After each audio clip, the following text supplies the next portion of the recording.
kanāliem. Šeit tāpat bilde. Viņi arī ir svarīgi šis te laiks. Kālija kanāla atvēršanās arī tiek nodrošināta izmaiņot šo te membrānas potenciālu. Bet šie kanāli ir vēl lēnāki nekā natrija kanāli. Viņiem tikai vienvārti? Viņiem ir tikai vienvārti. Kas nevajag par tiem kālija kanāliem un natrija, tāpat tās ir šodien? Tikai natrija galija un tikai ūdens arī nevar. Nevar. Saprotu? Un šeit jūs redzat, laikā kālija kanāli atverās un aizverās vēlāk. Un principā viņi aizverās stipri vēlāk, nodrošinot šo te hiperpolarizāciju. Labi, tagad jūs man izstāstiet saviem vārdiem, kas tad īsti notiek. No A līdz Z. Maģija. Kā mums es varu mums atnāk stimuls, kurš sasniedzot noteikto līmeni, atver natrija kanālu. Potenciāli atpildīšanās. Jā. Tad mums notiek depolarizācija, jeb natrija iepūšana. Jā. Tad tā vienam izdomā ielīdz. Tāds mums notiek dēļ tā, ka mainās membrāna potenciāls atveras tiek kanāli. Jūs jau pagājāt uz atpakaļ, principā mums... Es skaidroju to mehanizmu kārtos. Tad tie natrija potenciāli atklājīgi kanāli, viņi atvarās tanī sliekšņa potenciāli sasniegt. Jā, ir vajadzīgs šis te sliekšņa potenciāls, lai atvērtu tik lielas membrānas potenciāli izmaiņas, ir nepieciešams, lai atvērtu. Taču viņš neatzakrāvāts. Tad sākas depolarizācija. Natrijas iegūt. Tad, kad viņš sasniedz to noteikto līmeni. šeit jau ir grūti. Negluži pēc laika vienkārši tā. Jā. Nav noteikta līmeni. Jā. Tad viņš pēc noteikta laika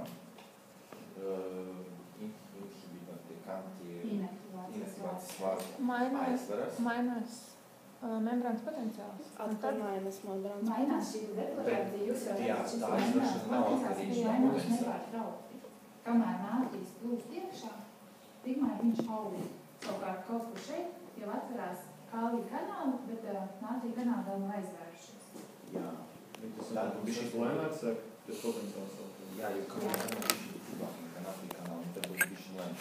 Tad mums aizveras natrija kanāli, bet kālija kanāli paliek vaļā. Notiek tā repolarizācija mums apakšā.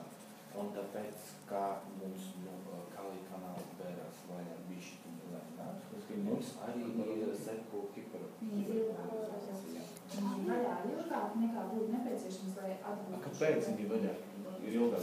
Tas arī ir atkarīgs no šī te paša proteīna īpašībām. Mums ir jāsaprot, jums ir jāsaprot, ka šie te proteīni pēc savas konformācijas, tev jums bioķīmijā, es nezinu arī, vai tik smalki stāstīs, jums ir jāvispārina savā apziņā, principā šī te proteīna konformācija nosaka to, kādas ir šī te kanāla īpašības. Tas var kā seko hiperpolarizācija notiek dēļ tā, ka kālija kanāli atveras bišķiņ vairāk nekā vēlāk nekā sasniedzot to potenciālu. Un ieplūst kālija. Jā. Jā, un notiek hiperpolarizācija. Kā iestājās tās līdzsvaru atkal mieram? Bet tika palaists garām, man liekas, ka tad, kad tā repolarizācija notiek, tad atvarās natrija kālija sūkņa un sūkņa ārā. Sūkņa ārā šeit nesūkņa. Jā. Respektīvi pēc tās hiperpolarizācijas, lai to potenciālu atgūtu, ieslēdz tie kālija natrija sūkņa. Šeit ir izlīdzināt atpakaļ šo te repolarizācija notiek, tāpēc vienkārši, ka aizvarās tie natrija kanāli, atvarās kālija kanāli. Kālas koncentrācijas arī virzienā, pamat šūru. Pozitīvi vērtēts lielāka automāta šūnu pamat. Līdz ar to potenciāls. Viņi atvarās un kālijas tad iet ārā. Kālijas mums padara to hiperpolarizāciju. Jā, un ieslēdz natrija sūkņu, lai to mieru potenciālu. Lai izlabotu iekļūt video. Jā, tas ir ieslēgšanās. Tas ir tā. Tā visiem ir skaidrs. Tad viss tāds jauki tā. Kas skaitīsies negatīvs un pozitīvs potenciāls? Negatīvs tas ir atšķirībā, kā jau es teicu, ka pēc vienmēr prasu, kur ir pozitīvs, kur ir negatīvs starp šīm te abiem, starp šūnas membrānu. Principā mēs uzskatām, ka miera potenciāls ir -70, pieņemsim, jo šūnas iekšpus ir negatīvs. Viņš ir paliek tikai negatīvāks, viņš jau nav zīme. Jo skatieties līdz šo te, tas mums arī būs aptuveni jāatcerās, šis te ir membrānas potenciāls. Un šeit te ir tā nulle. Un viss, kas ir te ir negatīvs, un kā jau es teicu, būtu +61, bet nekad nesasniedz to +61, kas būtu, ja būtu membrāna pilnīgi caurlaidīga nātrija. Arī šajā piemērā jums ir dots mazāk. Kas būtu, ja viņi sasniegtu? Principā notiktu viss tas pats, tikai būtu, viņš nevarētu palielināties vairs tālāk. Tas būtu tas maksimums. Maksimums? Jā. Un nebūtu nekādas tur membrānas konformācijas un ne? Tā būtu. Paldies. Tā vēl mums bija par, kas ir refraktivitāte. Lai nespēja uzņemt kamerinātāju, piemēram, absolūtā refraktivitāte. Nespēja uzbudināties, nespēja veidot darbības potenciālu, un kādēļ viņa ir.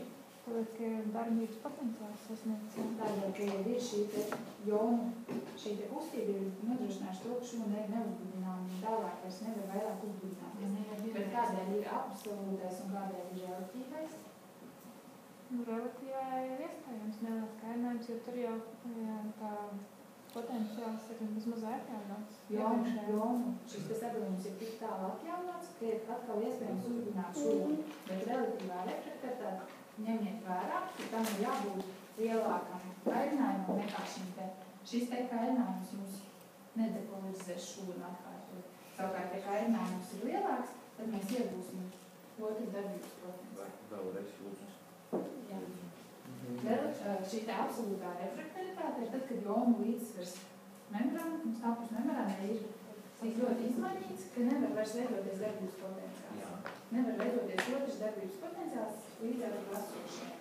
Savukārt, tad, kad jonu koncentrācijas tā kā tuvojas atgriezties pie miera vērtībām, tad iestājās relatīvā refraktivitāte, kurā teorētiski šūnu ir iespējams uzbudināt ar virssliekšņu kairinātāju. Tātad šim kairinātājiem jābūt tik spēcīgākam, nekā mēs sākumā uzbudinājām. Tātad, ka mums ir depolarizācija, mēs nevaram šonu vēlreiz uzbudināt, bet repulzācijas laikā mēs varam to izdarīt, bet tikai iedodot vēl stiprāku impulsu. Stiprāku impulsu, tieši tā. Tas ir pavienot. Un tā rodās kāds jau mugura elektrokardiogramā, tie elevācijas. Ja? Es to jums nemācīšu izskaidrīt, es neesmu mediķis, bet principā, kad sirds muskulis, viņš mēģina, un principā mēs sārāk runāsim, kad mēs runāsim par sirdi, tur šis darbības potenciāli līkni izskatīsies pilnīgi citādi, tādēļ, ka sirds muskulim ir ļoti svarīgi, lai nenotiek kontracijas umācija.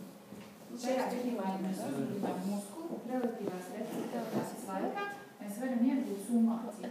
Mēs iegūstam kontracijas umāciju, ja tas varbūt jums noteikti laikstājot, principā tonus un muskulis savukārt, kas notiktu, ja mēs sirds gadījumā iegūtu tetānu. Vai mums būtu izdarījumi?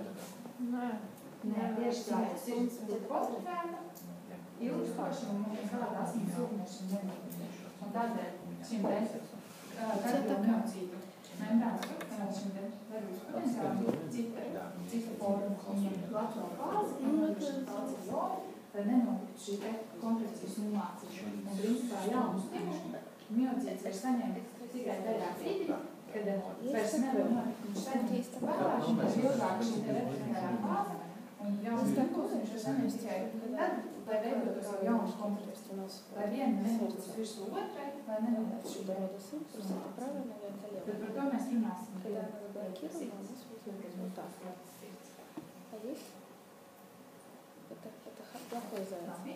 Un pēdējais jautājums par jonotropiem un mezotropiem šiem terēciem.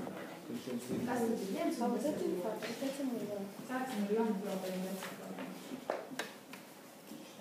mēs jau runājām, šie te jonu kanāli, pigmenta atkarīgie jonu kanāli, principā ir jonotropie receptori. Un šajā gadījumā viņš ir ļoti acetilholīnu jonotropais receptors, ir nikotiskais receptors. Kas notiek šajā gadījumā? Jūs jau to visu zināt, pastāstīt vienkārši. Jonotropais receptors? Pēc schēmas var teikt, ka restīvi čatais vaļā tikai tad, kad pievienojas acetilholīnu molekulu. Acetilholīns ir kā ligāns, un šajā šim receptoram nepieciešami divas ligānu molekulas. Lai atvērtu vaļā šo? Lai atvērtu vaļā šo kanālu. Tieši tā. Un kas ir metabotropais receptors? Par to vēl mēs vēl neesam runājuši. Tas pats tikai noradrību. Metabotropais piesaistās pazināt proteīnam, un tad viņš izraisa kaut kādu metabolisku reakciju, kas kaut kāda enzīma ietekmē. Principā pareizi. Tas ir ļoti izplatīts, ir G proteīnu saistītais receptors. Tas tagad jūs izplatītākais no visiem. Un šeit te ir enzīma aktivitāte. Un ja jūs skatāties, kādu starpību jūs vēl redzat starp šiem diviem receptoriem enerģētiskā ziņā.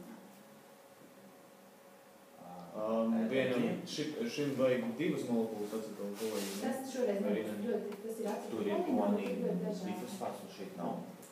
Šis te ir aktīvais transports. Es par to runāju. Un šis te ir pasīvais transports. Kā viņš būtu pasīvais transports? Ligāndi. Es sapratu. Ligāndi. Un tas ir tas, ko es teicu, Izmanto atcerēties, ka... konformāciju tā ligāna. Jā, izmanto konformāciju. Tieši tā, un atcerēties, ka šis te nejauciet šie te jonotropie receptori nevienmēr ir aktīvais transports. Mums arī bija divas jautājumi, ka ir aktīvais transports, tas nav aktīvais.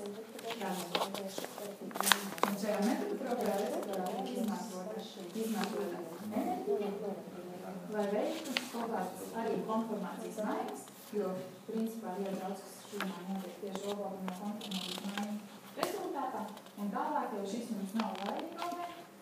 Vienkārši tas ir kā piemērs, cik kompleksi var būt tālāk šo te sekundāru messenger un piesaistīties pie šī receptora, bet piesaistīties ļoti liela metaboliskā atslieta.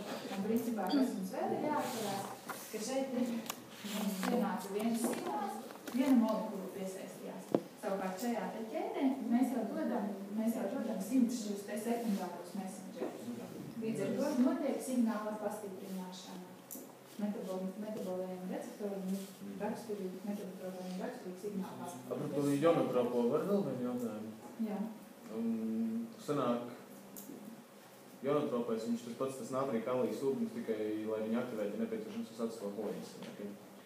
Jo, kā var redzēt pēc schēmas, viņš natrija laiž iekšā un kaliju vēl kādē. Tādēļ, ka šis ir viens piemērs no diviem. Viņš var arī jebkādas cits molekulas. Jā, tas ir receptoru uzbūves tips. Šeit mums ir ļoti piemērs acetilholīns. Bet viņš var būt jebkāds. Un arī viņi aktivizēt ne tikai acetilholīns, bet arī jebkas cits. Kā jūs sapratu. Jo šie te ir piemēri.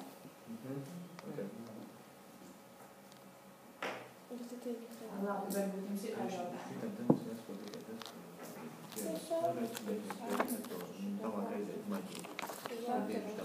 Tas bija interesanti. Šī proteīna kūstas ar membrānai, kā aktivizē,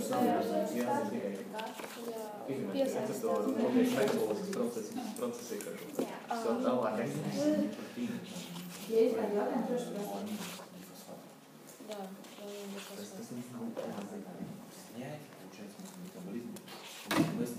Labi, tad, lai jūs pārbaudītu pēdējais, jūs ejat projām, pastāstiet man vēlreiz, lai visiem nosēžās par šo tehniku, kas notiek jāpārāk. Mierpotenciāls noteikti atskaidinājums tiek sasniegts tas slieksnis, kad atverās natrija potenciāli atkarīgie kanāli. Natrijas var plūst iekšā, noteikti depolarizācija. Kā arī atveras kālija? Pie pašas augšas atverās arī kālija. Kādi kanāli atverās kaut kur? Nu jā, atverās arī kālija. Tad ir kādi atveras kaut kur pie nulles potenciāli? Vai viņi kā kurēšu? Šeit arī jāatverās, nav vienādi visiem šeit potenciāli depolarizēt līdz šiem te, līdz -10 vai līdz +30. Tā kā tās vērtības ir galvenais salīdzinoši jāiet. Kālijas grāts lielāk, jo tikai dēļ konformācijas. Nācija atveras un sākas aizvērt. sāk aizvērties, un tad, kad sāk aizvērties, Tad atverās kālijas. tad atverās kālijas. Nu, respektīvi,